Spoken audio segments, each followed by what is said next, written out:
Alright, so the first thing to do to take this torque arm out, you still can't really see that bend, is take these two bolts up. They go straight up through to the top, and it looks like they are a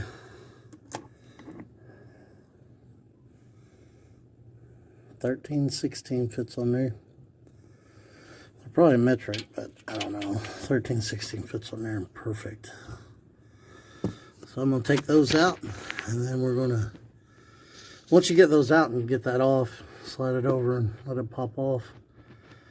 You can just pull it out of the front. It'll pull right out. Now there is a bracket up there, and I am going to take that off because I want to get every little bit of weight out of the car that I can get. So only thing about it is some of them bolts that hold that on, they're really long. So I'm going to probably have to drop the transmission cross member to get those out. But anyway, focus on this first. I'm going to go ahead and take the torque arm out. Alright, so I got the bolts out. They're sitting right there. Now I'm just going to take a hammer and beat on it right there and knock it out. Well, that didn't work because there's not enough room for it to come out. So what I'm going to have to do is, rather than supporting it from the rear end, I'm going to have to support it from the body so the rear end can fall down, and hopefully then it'll come out. Alright, so there we go. That gives us enough room. Whew, got tired. Alright, so now should be able to just pull this out. Out it comes. Alright, let's get the new one and see how that fits. So here's the old one out. See that bend in this area? That is not supposed to be there.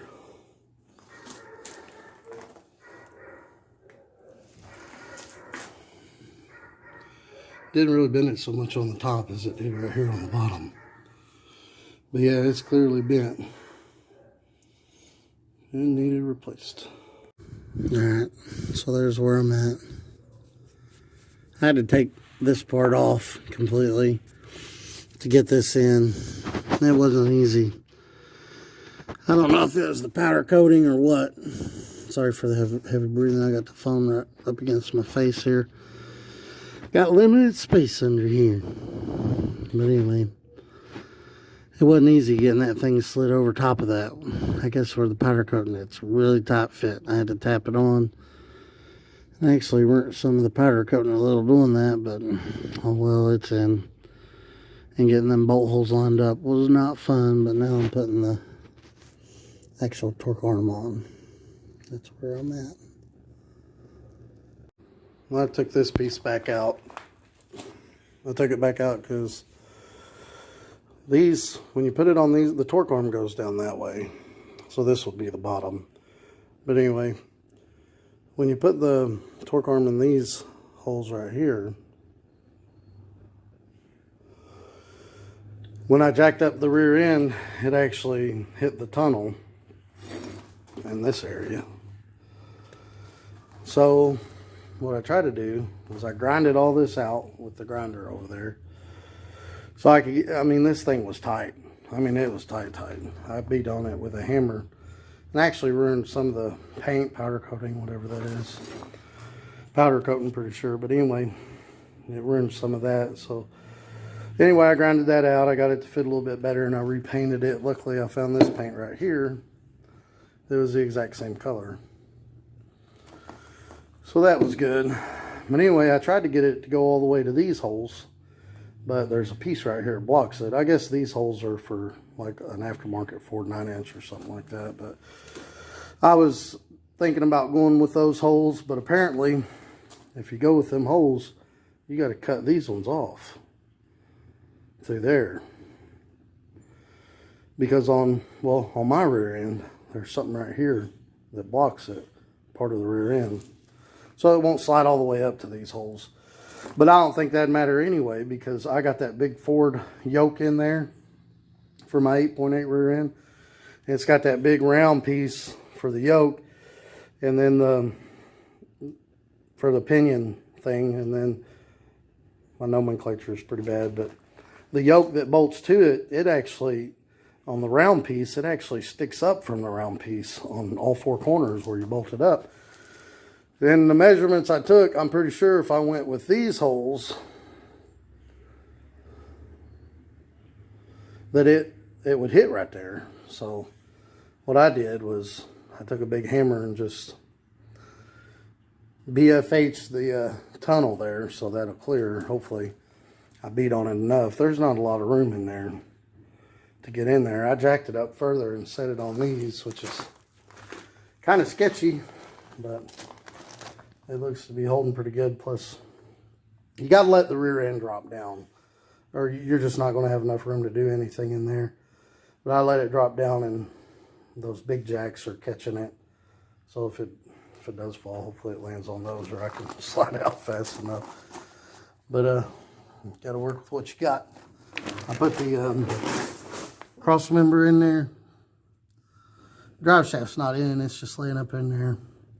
I don't got them bolts tight yet. But I pulled the drive shaft out, put that in.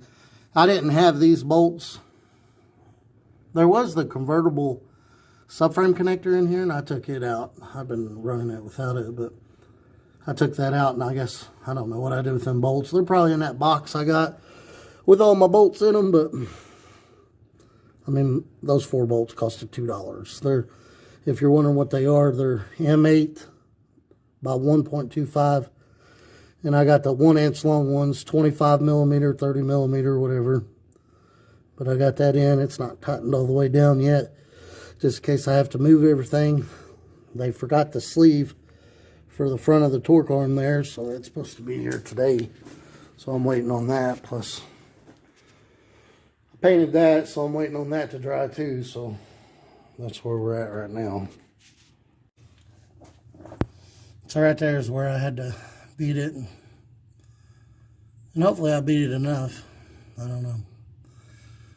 But there's my, let me turn the light on here. There we go. There's the pinion yoke.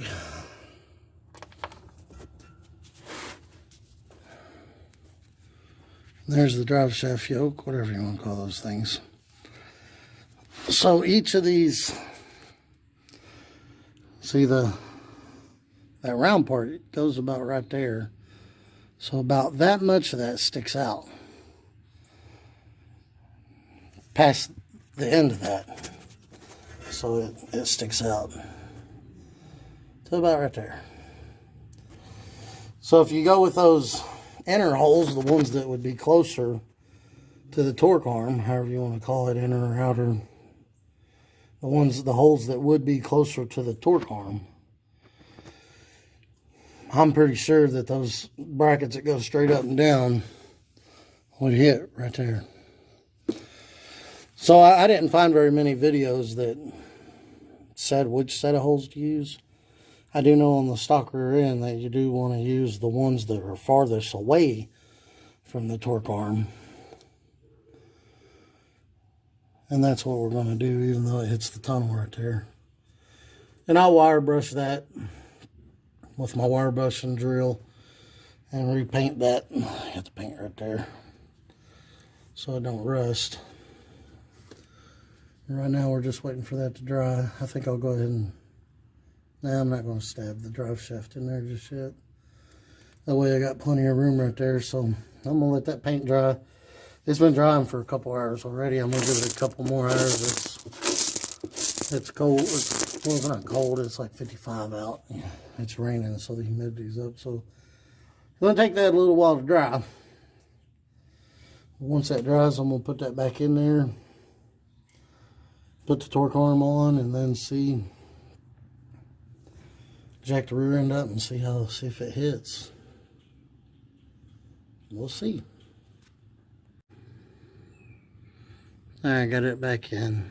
Probably ain't gonna zoom this close up, but it looks like that's gonna clear. it looks like I beat that tunnel out pretty good. A lot more than I thought it did. Or I thought I did. I put those on. I use the stock nuts. They say to take those washers off the nuts. But those washers don't come off those nuts. They're kind of like made in there. I don't know. I didn't try real hard, but they don't just come off. Anyway, the bolt comes all the way to the end of the nut. So I'm okay with that. I tighten the crap out of them. Alright, so I got that bolt in. Now the problem I'm having is when you let the rear end hang, it twists up some in the front. So I cannot push the torque arm up far enough because it's hitting the tunnel to get that hole lined up. So what I'm going to do is put a jack back here on the sway bar and jack it up just a little bit and see if I can't get the rear end to straighten up so I can get that bolt through there. Okay, to interrupt the video here and go back to this part that was a few seconds back. In hindsight, what I should have done here, since the front of this torque arm was hitting the top of the tunnel in the front, that should have told me there that the adjustments was off on this, the way it came, which is to be expected. But what I should have done here was I should have took the front cross member out and then pulled the torque arm down in the front, so this swivel would have came out of the top of the bracket that's connected to the rear end. And I should have adjusted that out to the point to where once it was back up and in the hole and the bolt was in, that the torque arm was just about already where it should be when the cross member was back up and the torque arm was bolted up and where it should be. That's what I should have done. But that's hindsight and just learning as I go. It's the first time I ever done this, but that would have saved a lot of headaches that I experienced in the rest of this video. All right. Now I've got the rear end on the jack stands. And let's see what kind of clearance we got. Or I did the BF hammer mod. Yeah. That looks like quite a bit of room now. Well, I beat that in a lot more than I thought I did. See? Lots of room. That was right up against the tunnel. And then that piece up there still has to come way down to bolt to that piece right there. So that's even going to give it more room, which it's torque arm's hitting the tunnel right there. But like I said, once that comes down, man, that's going to be plenty of room. But I tell you what, getting that bolt in right there was a pain in the butt. Where the rear end is slanted up, I mean, it was right here trying to go in. I just got it in there best I could and beat on it. Now, I've seen a lot of people on YouTube, they have the torque arm and everything together when they slide it on the rear end. But, I mean, there wasn't enough room, and this is down as far as it'll go. So, I don't think there'd been enough room to slide it on. Because this rear end likes to slant up when it ain't got a torque arm connected to it. But anyway, it's in there. That bolt's tight, that bolt's tight, that bolt's tight. These are loose, of course, because we need to set the pinion angle once we get it all together. But I'm waiting for that sleeve that goes on that bolt right there. That goes through that hole right there. Oh, lovely. And then once that's supposed to come today, and then I'll get under there and pull that down and put it in there and tighten all that up. Put the drive shaft in and set the pinion angle, and we'll be done. It'll be done. All right, I got the torque arm all the way in. And it took two of us to pull that torque arm down to get it bolted in the front there. And I knew something was up. I should have known something was up when it took two of us to pull that down. But now, can't really tell from back here, but now the tire is way too far forward. And my pinion angle is 6 down in the front, meaning that the rear end is pointing that way. And when the rear end points that way, what happens is it pivots on the lower control arm and pulls the tire forward like that. So I'm out of adjustment on the bottom to be able to move the pinion angle up to get the tire back where it should be. So all this has to come back out. There's no way to adjust the top of the torque arm like you adjust the bottom to set the pinion angle. So that has to come all the way out.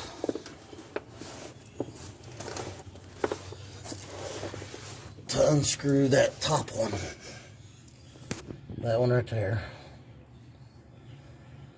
So I have to take the torque arm, I don't know, well, the torque arm's got to come off that bracket.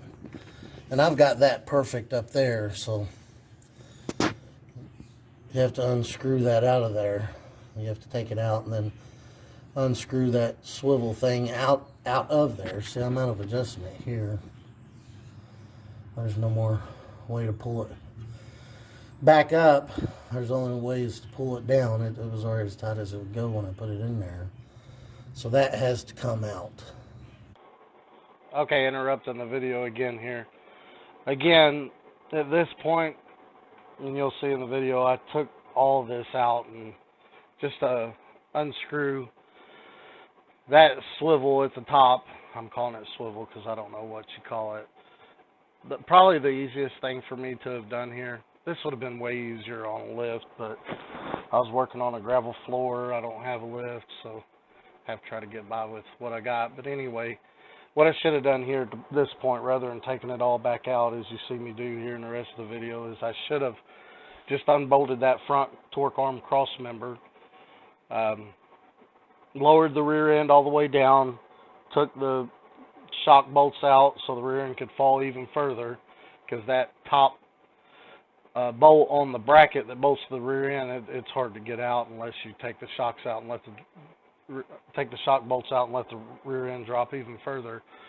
But that's what I should have done, was took the shocks out, let the rear end drop even further, and then I should have took the front cross member, unbolted it, and took this top bolt out on the mounting bracket that goes to the rear end, and then just pivoted that down on the bottom swivel, leaving the bottom swivel in, and then made that adjustment and put it back in. And I should have made that adjustment to where the torque arm, even with the rear end hanging, to where the torque arm would about be once everything is bolted back.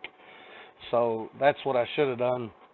But again, hindsight's 20/20, and yeah, and you'll see me have to take all this out and redo it all again, which sucked. And even when I took it out and adjusted it, luckily the pinion angle came out pretty much close, but I needed to go out further on this top one because I'm out of adjustment. Luckily it's pretty much dead on. And the way I checked it was I used an angle finder on the crank, and you'll see that later in the video. And then I used an angle finder on the bottom of the rear end. And in the video, you can't hardly see the. You got to be looking straight at those angle finders to get a good read. And when you look at it, it looks like that it says it ain't on the 0 the way I had it on there. It was on the 90, but the 90 would be 0. And the way the camera's angled, it looks like 86, but it was actually right around 88, 89, which is 1-2 degrees. And then at the rear end, it was 0. And on an automatic, you want 2 to 4 is what I'm reading. degrees, so that gave me about 2 degrees. I actually wanted it around 1, but again, I didn't adjust this top nut out far enough, but it's at 2, and that's where I'm going to leave it.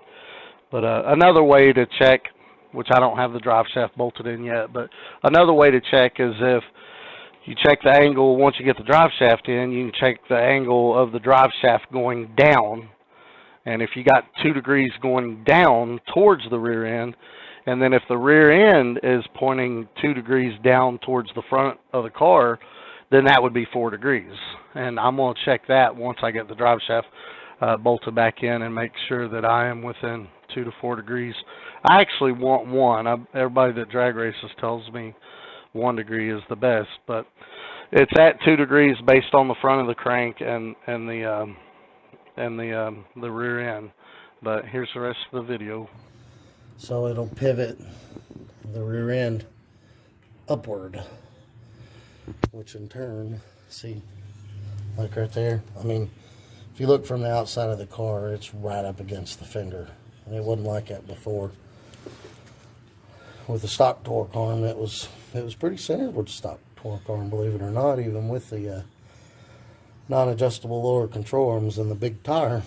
But so what I'm going to do this time, because that top bolt for that torque arm, it was a pain in the butt to get in with the rear end just hanging. So what I'm going to try to do is I'm going to drop the rear end all the way down. I'm going to take the shocks out. I'm going to jack it back up and put the jack stands back over here on the frame. Let the rear end hang, and I'm going to take the shocks out, which will let the rear end drop even further. And then see how good I can get to that top bolt. And hopefully I can get it low enough where I can get that top bolt out of there and just pull the rear end back enough to take the torque arm out. And then I'll turn that top swivel out right up there about 1 inch. And then put it back in there and see where I'm at. And then I want my pinioning angle about 1. I want it at 1 pointing at the floor, because the way the car's sitting right now with these makeshift jack stands under the tire, the motor's at 0. So everybody says 1 or 2 negative on the rear end, because when you take off the rear end, it twists up. So it's not going to twist up much with this torque arm. So I'm just going to go 1 degree. That way when you do take off, it'll twist up hopefully just 1 degree and be perfectly straight as you're going down the track. But it really sucks that I have to do all this again. I was hoping I'd be able to put that in there and just be able to use that adjustment to get the pinion angle right and be done. But no, it don't work that way. I have to pull it all the way back apart and lengthen that. Dang it. I need to get concrete in here. Working on this gravel sucks. Here's where I was talking about. It was too close to the fender. So you got plenty of room back here. Hardly nothing up here. And it's the same way over here.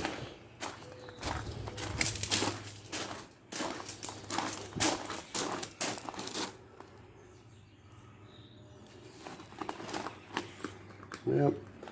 We'll work on fixing that. Alright, with the shock removed, there's plenty of room for that bolt to come out. Without the shock removed, it's up there, right up against the tunnel. I had to beat it in there. But right there, it'll come straight out. But I'm kind of curious if I'm going to be able to maybe loosen those bolts for the lower control arms and be able to rotate the rear end to get that torque arm out far enough to where I can make that top adjustment. If not, I guess I'll just take the bracket back off. But we'll see. I'm taking the bolts out now. Got the bottom bolt out, take the top out now. Okay, so this time, after moving that top that top out some, I put the bracket and the torque arm all together and then put it in. Last time I wasn't able to do that because the torque arm was hitting the top of the tunnel. I didn't want to go in. And I should have known right there. That should have told me that that bolt up there needed adjusted out some. I got it adjusted out some now. I used an angle finder and kind of mimicked where it was before. And then mimicked where it is now. And I think I got about 10 degrees out of it, 10 or 11 degrees, which I only needed 5, but that'd be plenty enough room to adjust it down here. I wanted to make sure I went far enough so I didn't have to redo all this again, because working on a gravel floor, especially with it pouring rain outside, there's puddles of water. There's a bad puddle up by the front tire, but I'm getting soaking wet doing this, but got to get it done. Racing starts next weekend. But yeah, there we go. So just going to tighten up some bolts. Put the jack the rear end back up. Put that front piece back on and see where it's at. And see if we can adjust the pinion angle there. Once we get the pinion angle set, then we'll put the tire back on and see how it looks. Hoping for the best here. Oh, another thing. These bolts right here, make sure the bolts go through the top and not up through the bottom, because if your nut falls off, the bolt will drop out, then you might have some problems. So this way, if the nut falls out, the torque arm's still there, it's not going to go anywhere. Then big long bolts ain't going to jump out at the top. But yeah, make sure those bolts here and here, which those are the nuts, but make sure the bolts go down through the top. Alright, now to try to get the angle off the front of the motor.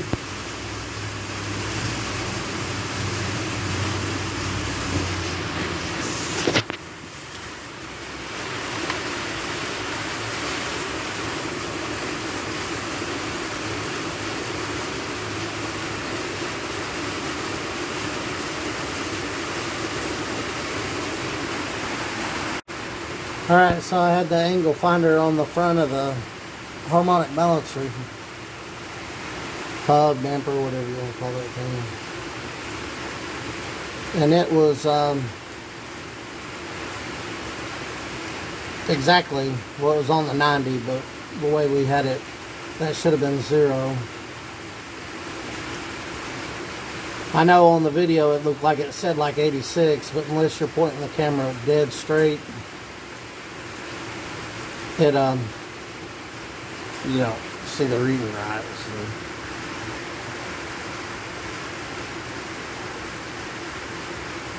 See, and that's about 0 to 1 right there. And on the other one it was like 89. So I'm gonna leave it there. That's 1 or 2 degrees. Good enough for me. We'll check it the drive shaft way too once we get the drive shaft in. But that's where we're at, and it's all the way in. I broke an old brake line too. I had to redo one of my brake lines where that brake line went over top of the bracket. The other one did. I didn't put that one over the bracket. I ran it a different way, but I was having to move that brake line. It was the old one. I needed to replace anyway, but we got plenty of clearance there. It does seem to rub the tunnel a little bit right there, but I'm not worried about it. And there's what we got there. And then we got good clearance on the tire now too. So now I'm going to put the drive shaft in, and I'm going to tighten those 4 bolts. I'm going to call it a day. And I'll show you what the tire looks like when I get out from under here now. What the tire looks like now. So here's the space I got now.